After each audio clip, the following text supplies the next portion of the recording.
Siya ang isa sa pinsan ko na pasimuno naman talaga sa mga ganitong sayawan dahil malakas siyang maka-impluwensya na hawa ang dalawang ito. At syempre naman, hindi pa huhuli ang mga siksik at sexy sa pagkakataong ito.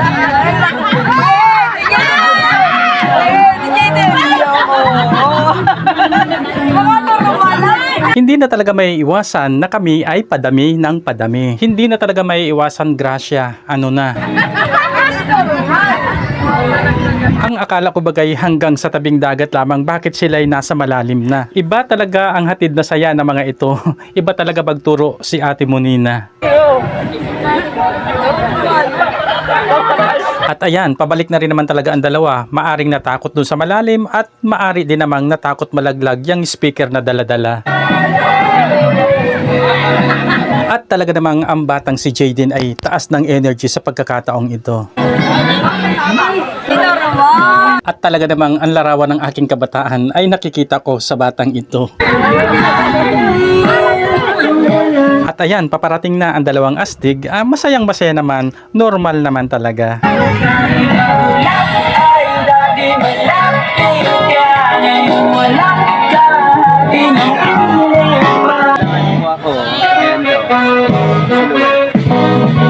Yan, galing din naman talaga magturo ng sayaw ni Gracia. Isa sa mga itinanghal na mananayaw ng taon. At ito ang pinakabongga naman talaga sa lahat. Bidang-bida ang saya.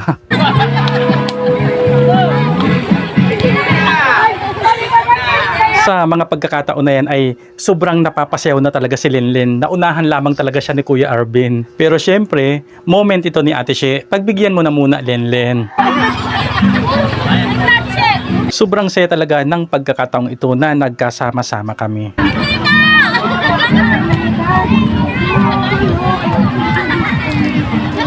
At ayan, may isa pang astig na dumating. Sobrang normal din naman talaga niya.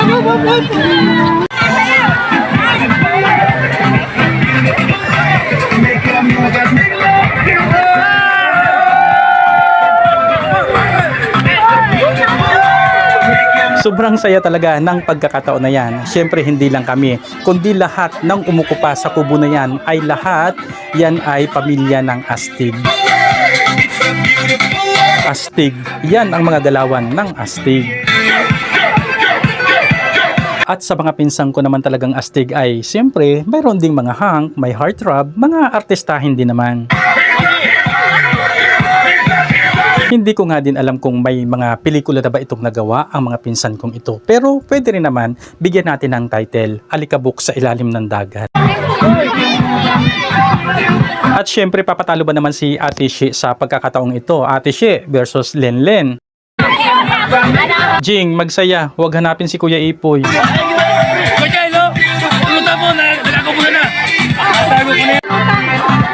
At ito namang si Kuya Arvin, kung ano-ano ang mga naiisipan, meron daw siyang ipapakita, ilalabas. Diyos ko, lumpia lamang pala. Lalabas mo!